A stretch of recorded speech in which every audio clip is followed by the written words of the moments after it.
guys, what's up? My name is Dom. Welcome back to my channel. If you're new to my channel, I typically make bookish content, movie content, and anything else in between because I like to do whatever I want on this channel, and today is going to be bookish content. So if you've been here since the beginning of the year, you've been noticing that every month I'm rereading a book that I had to read for school, and then like January was first grade, and then February was second grade, etc. For the month of June, I will be doing sixth grade, which is the beginning of middle school here in the States. So I decided, why not talk about the books I had to read for middle school? So middle school for the States is 6th through 8th grade. That's about, when I was in middle school, that meant I was from 11 to 13 years old. I know birthday cutoffs in the States are kind of weird compared to other countries. In the States, it's from September to August of the following year. So for example, my age group was September 1996 to August 1997. Being born at the end of August of 1997 made me the youngest in my middle school class. So that's why I was 11 through 13. If you talk to some other Americans, some of them were 12 to 14. So we're around that age group, and I just want to discuss these books because, like, why the hell not? It's content, am I right? Do I have fond memories of middle school? Not really. I did not really have a good time in middle school. I wasn't, like, bullied by any means. I just didn't. Just something about it I didn't like. I loved my teachers. I loved some of the things I did learn about, but as a whole, middle school, wasn't a fan. You cannot pay me to go back, but I read some cool books, so let's discuss them. So we're gonna start out with 6th grade. 6th grade's a little hazy just because I had the same literature teacher for both 5th and 6th grade, so sometimes the books like merge together. Some of these books I probably did read in 5th grade. I don't really remember. So when it comes to 6th grade, when it comes to required reading, there were the books, we were often reading 2 books at once. So there was the books we read as a class, meaning we sat at our desk and the teacher read to us as we followed along. She would ask questions, we would answer, we had huge discussions. But then there were books where she had in her closet and she would assign them to us to take home and read. There was a lot going on in 6th grade, but the first book I read, I don't even remember the author, hold up. So the first book we read, and this we read as a class together, was Touching Spirit Bear by Ben Michelson. I vaguely remember this, but this is about a boy who was accused of a crime, so he's off to some island to live by himself, which sounds like, looking back at it, it's kind of weird because I'm pretty sure he was a minor. But he comes across this bear that, if I remember correctly, beat the shit out of him. But there's more to it than that, but that's really all I can remember. Another scene I do remember is that he ran out of things to eat, so he ate a mouse by biting down on his head. I don't have a desire to reread this book. This is not the book I'm going to be rereading in June, but I read it, so we're talking about it. So next, this book might have been from 5th grade, I don't remember, but I'm including it anyway, and it's another book we read together as a class in the classroom, and that is The Tale of Despereaux by Kate D. Camillo. A brave mouse, a covetous rat, a wishful serving girl, and a princess named P come together in this book. Welcome to the story of Despereaux Tilling, a mouse who is in love with music, stories, and a princess named P. It is also the story of a rat called Roscuro, who lives in the darkness and covets a world filled with light, and is the story of Midge Rousseau, a slow-witted serving girl who harbors a simple, impossible wish. This was one of my favorites that I had to read back at elementary school and middle school, and I remember all the projects we did. We did a huge art project that was really cool, and I remember drawing Despereaux running down the stairs. It's not the book I'm going to be rereading, but I kind of want to reread it because it was fun. It was a good time. And I remember, because of his name, we had a little French lesson in class, so that was a good time. So then next I read The Cat Ate My Jumpsuit by Paula Danziger, I don't know. So I didn't read this in my literature class. We actually had a library class all throughout elementary school. My school was from pre-K to 8th grade. And then we had like these special classes that were only once a week. So like every Monday I would go to gym. Every Tuesday I had music. Every Wednesday I had library, for example. And then we would read books in this library class, but we would only read one book a year. I don't know how she would drag it out from September to June, but she did. And we had to read this one. And this is another, it's like a YA coming of age story. And I remember not liking this book. I gave it 2 out of 5 stars. So now we're gonna move on to the books I was actually assigned to read for myself at home, one of which was Old Yeller by Fred Gibson. I think we all know what this is about, the Yellow Lab. We all know the ending by now. I recently reread this a few years ago in college, and I actually liked it a lot better in 6th grade than I did in college. I don't know what it was about that I didn't like the second time around. I didn't hate it. I gave it 3 out of 5 stars the second time around, but I think this is a book you should read as a kid to get the full enjoyment out of it. So then another book that was assigned to me was Number the Stars by Lois Lowry. This is a girl living in Denmark during World War II. Her friend is Jewish. Her friend's living with her and hiding with her. and her family's trying to make an escape plan. Now, I've mentioned this a few times on this channel, so you've probably heard this story before, but I read this book in 6th grade. I knew about World War II ever since I can remember, but I only knew about like America versus Japan. I didn't know what the Holocaust was until 7th grade. That's when we learned about it. And you're probably thinking, but you read this in 6th grade. That's correct. Why did she assign this in 6th grade when none of us knew what the Holocaust was? Because my school, because although I went to a public school, it was, my neighborhood was very predominantly Catholic. Like, I think 98% of the student body was Catholic, so it's not like, because I know some of my Jewish friends in real life, they were told about the Holocaust from a very young age, but we weren't. So why was I reading this without any knowledge of the Holocaust? I don't fucking know. So I read this book thinking the war that it takes place in was pure fiction. I didn't think it was a real war. Which probably tainted my view of the book a little, because I remember when I was younger reading this, I had a hard time with it. Like, I wasn't its biggest fan. But that's why I'm choosing to reread this in June, because I think it'd be better to reread a historical fiction novel when you actually know about the event that it takes place in. My school needs to do better. Hopefully they have by now, because I was in 6th grade like a long time ago. So I'm going to give it the benefit of the doubt and hope they did better by now. And then other books I was assigned to read was just a lot of Roald Dahl, which is how I found out about my love for Matilda. I've always loved this movie, but I hadn't read the book until 6th grade. It's the book that really got me into reading because I identified with Matilda, like her love for reading. I read a lot of Roald Dahl in 6th grade, and I thank my 6th grade teacher all the time, not in person because I don't know her email is or anything, but I internally thank her all the time for introducing me to Roald Dahl. So now we move on to 7th grade. We had none of these like take-home books nonsense. This was just purely like we read in class as a class. The first book we read as a class though was The Giver by Lois Lowry. And if you don't know what this is about, this takes place in the future.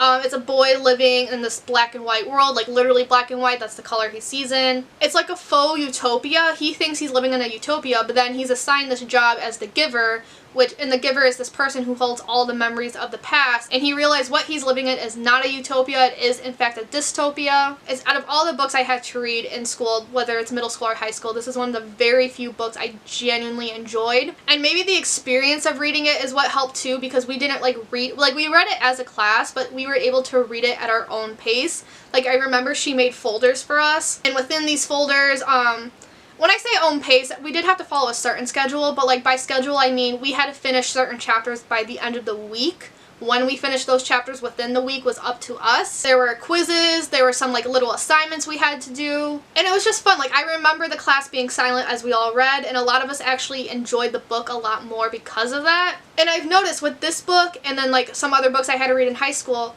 maybe if you like, first of all, modernize the reading list and let kids do it at their own pace and don't rush them, people tend to like reading more. What a concept. But yeah, love this book. I reread it in college. I want to reread it again. Next we had to read Nothing But the Truth by Avi, which is a play. So this one we actually did have to read together. We were assigned certain parts.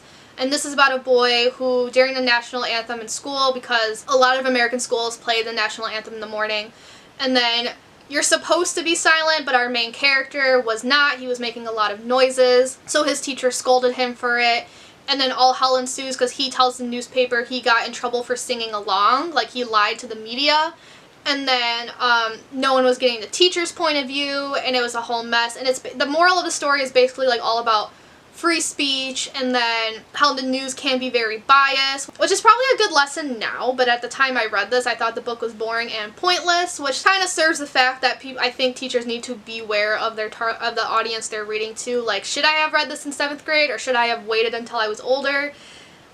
Judging by my reaction to the book and how like the majority of the class did not like this book, we probably should have read it when we were older and could appreciate the moral more. But yeah, I've read another book by Avi too, and I remember liking that one. I can't tell you what the title is, but I can tell, like, I know what the cover looks like. But if you want to see the whole discussion about like free speech and media, this is the book for you. So then we had to read an Anne Frank play, and this is another book we read as a class. We're assigned certain parts and we had to read them. Why we had to read this and not the actual Diary of Anne Frank is a great question. I don't know, so I ended ended up taking it upon myself to read that by myself. So my 7th grade teacher was new to the school. Like, we were the first ever class she taught at that school, and she was flabbergasted when she found out we didn't know what the Holocaust was. So she gave us like a crash course in order for us to understand this play. If you think about it, the fact she had to give us a crash course, like my English teacher, my literature teacher had to give us a crash course, means we weren't supposed to learn about the Holocaust until much later. And that was in 8th grade, and I will get to that. I really liked this play. I think it was like my 2nd favorite novel that we had to read. Yeah, it was intense. This sparked my fascination with World War II. I love reading nonfiction about World War II. I love reading fiction about World War II. Anything about World War II I will read. And I recently visited Anne Frank's Annex back in, recently as in like 2 years ago, the summer of 2019.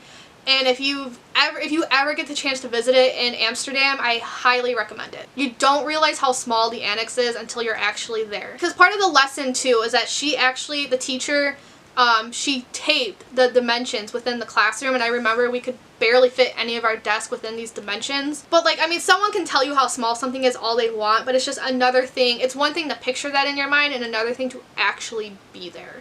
Like, when we were there, it was shocking that that was the space she lived in. Then we read Out of the Dust by Karen Hesse. This takes place during the Dust Bowl in the Great Depression back during the 1930s. It's told in free verse poetry, and it's just a girl trying to survive. And I remember not liking this book a lot. I had a hard time with the poetry itself just because there's some free verse that does read as poetry, but then there's some that does not, and this did not, and I think that was my problem with it. Because I remember thinking, at 12 years old, like, why don't you just write it as a novel? Would I have that same opinion now? I don't know. I just have no desire to reread this. So then the last book we had to read in 7th grade was with that library class again, and this is the last book I had to read in library. 8th grade, she didn't assign anything. And that's The Westing Game by Ellen Raskin. And this is basically like a Knives Out thing. It's a whodunit sort of thing. I don't know if it's a murder, but it's definitely like a whodunit sort of thing. And I hated this. I gave it 1 out of 5 stars. I have no desire to reread it ever again. Not only that, but like I said, she dragged books out. Like, we would read a single book from September to June. Somehow, we did not finish this book. And I remember, I think we only got halfway through it. One girl actually really liked the book and ended up finishing it, and she had this poor girl go in the front of the class and give us a summary of the end, and it was bad. I don't like it. And now we move on to 8th grade. The first book I was assigned in 8th grade was Adventures of Huckleberry Finn by Mark Twain. I hated this book. I thought it was boring. Yeah, I'm just gonna leave it at that. Hated it. I have no desire to ever reread it. Then we had to read Romeo and Juliet by William Shakespeare. The reading process of this was hard. It was weird because it was old, like, the Shakespeare in English was hard for some 8th graders to read. For myself included. I'm not an expert at William Shakespeare's language at all. But she would show us movie scenes and then have us read those scenes at home. But, kids being kids, it's like, why would we read it when we already watched the movie? But the movie she chose was the one from the 90s, with Leonardo DiCaprio as Romeo. And I remember it was so hard for us to follow along because they would skip some sections, or they would rearrange, or they would just completely change some things. And not only that, but it was modernized. So it was hard for us to like get in the moment because here they are using language that was used in the 1400s, but they're using it in a very obviously 1990s setting. That was an experience. I would not recommend doing that. If you were to show your students a movie, show them the 1960s version. I fairly enjoyed it. It wasn't like my favorite read, and like now that I've consumed more media, it's definitely not my favorite piece of literature. But it was a good time. But I just heard that William Shakespeare has better plays. So then we had to read Night by Elie Wiesel. We read this the same time as our history teacher was teaching us about World War II, and that was actually the best lesson I've ever had. But this is an autobiography of Elie Wiesel's time during Auschwitz with his father. And this was my favorite book that I read in 8th grade. I thought it was super fascinating. I always like warn people going into this because the writing itself is not like super flowery, because I've read other like autobiographies and sometimes these people do use like flowery language. His is very textbook-y, so just know that going into it if you ever want to read this book. But yeah, it was some of the scenes, some of the stuff. I mean, that goes for all like war stories, not just World War II.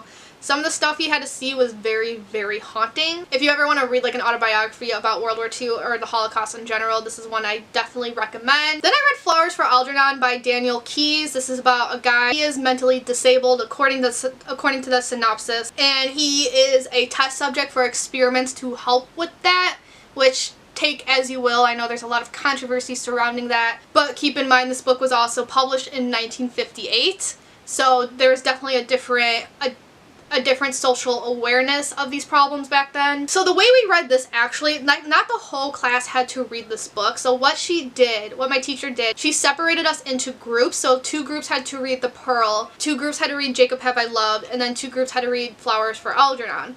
I was in one of the groups that had to read Flowers for Algernon. The point of these lessons was to teach us how to teach ourselves. So I remember every night someone had to do vocab words, someone had to do like art activities, someone had to write down the summary of the chapter, little things like that, and then every day we would switch off. And I remember really liking this book at the time. Again, I forgot a lot about it, so I can't really tell you, I can't really go in depth with my opinions about this, but I thought it was really well written, and it was kind of cool because it's told in like a journalistic way, so the narration is our main character writing a journal, and you could see his mindset change as he's being experimented on. I don't know how I would feel about this book now, but if you do want to check it out, you just remember this book is definitely considering it came out in the late 50s, it's definitely a product of its time. Yeah, so I'm gonna hesitate on recommending it, but I did have to read it. So we had to do one of those group reads one more time. We just kind of switched off in a circle. So my group went to go read Jacob Have I Loved by Catherine Peterson, I think. What's her name? Yeah, by Catherine Patterson. And this is a rivalry, that's a hard word, between 2 sisters. Our main character is the sister that nobody likes, whereas the other sister is, so perfect. And they're living on this little island. They're growing up. We see their lives from children to adulthood. I don't remember being the biggest fan of this book. I didn't hate it as much as everyone did, but it also helped that I went into this knowing no one was going to be named Jacob. Our teacher forgot to mention that the title is a Bible quote. He's not an actual character within the novel, which a lot of people were expecting, but I thought it was okay. We had to do a big end of the year project with this. We had to pretend to be news reporters, and then all of our news segments had to relate to the book. So I know one of our news segments was Caroline, who's the special sister. One of our news segments was how she was singing and won an award at the Grammys. I remember one of my jobs was making the commercials, and cats are a huge theme in this, so one of my commercials was about how we should adopt cats. It was really fun making it. Presenting it was a whole, I'm having flashbacks to when we had to present it. Presenting it was a trip, but actually making it was a good time. So even though that was the end of the year project, we did have to read one more book, which was Rumblefish by S.E. Hinton. This is not a sequel to The Outsiders, but it is within the same universe, and somehow we read this without having to read The Outsiders, which I know since graduating, I know they changed that one. Now the 7th graders have to read The Outsiders while the 8th graders read Rumblefish. I remember nothing about this book other than that one of the characters' names was Motorcycle Boy, and he had cherry Coca-Cola colored hair. Might have been cherry Pepsi. I don't know. And again, why did we read this and not The Outsiders? I don't know, because we ended up watching The Outsiders at the end of the year. That was what we spent the last day of school doing. And you know whose VHS tape they borrowed? Mine. Actually, it wasn't mine. It was my father's, but they borrowed my father's VHS tape, so you're welcome. I have no desire to reread this book ever again. You can definitely tell S.E. Hinton was very young when she wrote this book. But I know people who've read both The Outsiders and this book. I've never read The Outsiders, but they say The Outsiders is a lot better written than this, so one day I'll get to that, but I don't fucking know. But yeah, those are all the books I had to read throughout middle school. It was a lot. And if you liked this video, give it a big thumbs up, comment, subscribe. Y'all know the drill. Without further ado, I'm going to peace out and I'll see you guys later. Ciao a tutti.